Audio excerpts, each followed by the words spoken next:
Father जी, media आपका परिचय जानना चाहती है। मेरा नाम फादर रॉकी शाह है। मैं कैथलिक डायसिस झाबुआ का स्पोक्स पर्सन। फादर जी, बीते कई समय से झाबुआ ज़िले में मसीह परिवारों के ऊपर, चर्चेस के ऊपर लगातार हमले हो रहे हैं। किस प्रकार से देखते हैं इसको? कौन है इसके पीछे?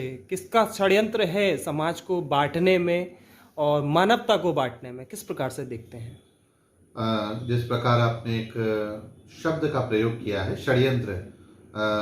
जी हाँ, ये एक षड्यंत्र के तहत ही है, सोची समझी चीज़ है। कुछ नए चेहरे इस जिले में उभरे हैं जो राजनीति में उतरना चाहते हैं और वे अपने पैर मजबूत करने के लिए अलग अलग स्थानों पर बजरंग दल के बैनर तले और विश्व हिंदू रक्षक और इन कुछ बैनर्स के तले ये लोग बहुत सारी मुहिम चला रहे हैं। माइनॉरिटीज़ को, विशेष रूप से क्रिश्चियन लोगों को सता रहे हैं। फादर जी, एक दूसरा बड़ा मुद्दा अभी सामने आया है कि झाबुआ ज़िले के मुख्य जगह में जो चर्च स्थित है, इसको लेकर के भी विवाद की स्थिति पैदा हुई है कि ये बताया जा रहा है कि ये कंस्ट्रक्शन रोक दिया गया है। किस प्रकार से देखते हैं इसको? जी हाँ, आपको जो जानकारी मिली बिल्कुल सही जानकारी है। 8 दिसंबर को यहाँ का, इस जिले का जो मुख्य गिरजाघर निर्माण कार्य था उसे रोक दिया गया है। इसका नाम कैथेड्रल ऑफ एनुंसिएशन है। ये कोई नया चर्च नहीं है। इसके पहले उसी स्थान पर लगभग 100 साल तक चर्च स्थित था। चूँकि चूने पत्थर से बना था, उसकी स्थिति खराब थी, इसलिए उसका जीर्णोद्धार करके पूरी परमिशन के साथ नगर पालिका, एसडीएम ऑफिस, सारी परमिशन के साथ हमारे स्वयं के निजी भूमि पर हमारे स्वयं के व्यय से इसे बनाया जा रहा था। परंतु कुछ लोगों की परिभाषा थी कि अवैध है, जिसे मैं कुछ नहीं कह सकता, वो उनका व्यक्तिगत मानना है। परंतु हमारे संवैधानिक रूप से यह एक वैध निर्माण कार्य था, जिसे कुछ त्रुटिवश न्यायालय, तहसीलदार के द्वारा रुकवा दिया गया है।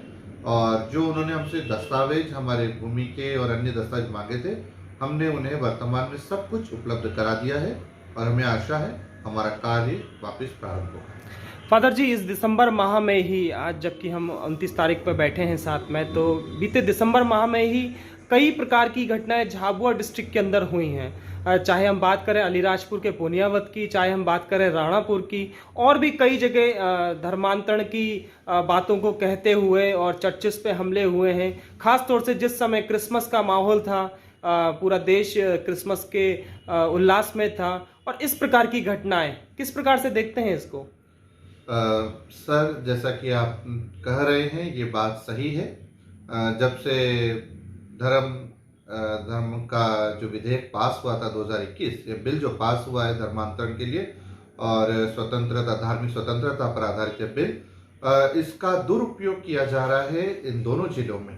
अभी तक जितनी भी घटनाएं हुई हैं, किसी में भी धर्मांतरण नहीं किया जा रहा था, बल्कि उन्हीं के आसपास के लोगों के द्वारा बिना किसी चीज के ये झूठे आरोप लगाए गए। उनके द्वारा पहले प्लानिंग की गई और उन लोगों ने जाकर मौके पर तुरंत यह कहा कि यह हमारा धर्मांतरण लोभ के द्वारा करवा रहे। तो जैसा कि विधेयक में प्रावधान है, लोभपूर्ण धर्मांतरण के लिए सजा है, उसी के तहत हर स्थानों पर ये सजाएं हो रही हैं।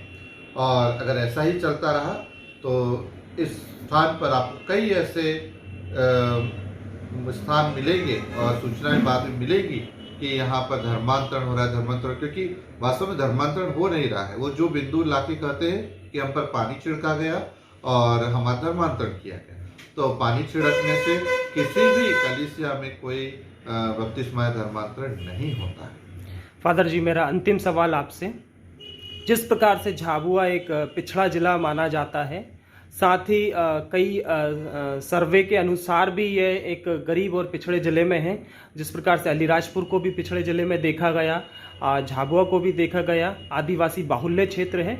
यहाँ चर्चिस के द्वारा और हमारे मसीह समाज के द्वारा किस प्रकार से इन लोगों को उभारने के लिए और शिक्षा से जोड़ने के लिए, साक्षरता से जोड़ने के लिए किस प्रकार से प्रयास किए जाते हैं सामाजिक हित में? मीडिया जानना चाहती है। इन दोनों जिलों में चर्च की भूमिका 1895 से यहाँ पर रही है, जब से चर्च ने अपने कार्य इन क्षेत्रों में शुरू किए हैं। विशेष रूप से शिक्षा के क्षेत्र में, सामाजिक क्षेत्र में, समाज सेवा के द्वारा और अस्पताल के द्वारा बीते इतने वर्षों से यहाँ पर अलीराजपुर जिले में जोबट में और झाबुआ जिले में मेघनगर में 2 बड़े महत्वपूर्ण अस्पताल हैं। जो सरकारी अस्पतालों में कार्य नहीं हो पा रहे थे, वह सारे कार्य की सुविधाएं यहाँ के पिछड़े आदिवासी लोगों को मुहैया कराई गई है इतने वर्षों से। यहाँ पर इतने सारे हमारे स्कूल्स हैं, हॉस्टल्स हैं, इन सभी उसमें इतने सारे बच्चे इतने वर्षों में पास होकर निकले हैं। आज बड़े बड़े स्थानों पर अधिकारी हैं, कुछ जजेस हैं और न्यायमूर्ति, कई बड़े पदों पर वो लोग हैं, एसपी हो चाहे आईएएस में अधिकारी हो। मैं क्रिश्चियन लोगों की बात नहीं कर रहा, मैं गैर क्रिस्तीय लोगों की बात कर रहा हूँ। इतने सारे लोगों को हम पढ़ा चुके हैं, वे आज अपने स्थानों पर हैं, पर यदि आप उनसे पूछेंगे कि क्या हमने उनका धर्मांतरण किया है, उनका उत्तर होगा नहीं, क्योंकि हम किसी का धर्मांतरण नहीं करते।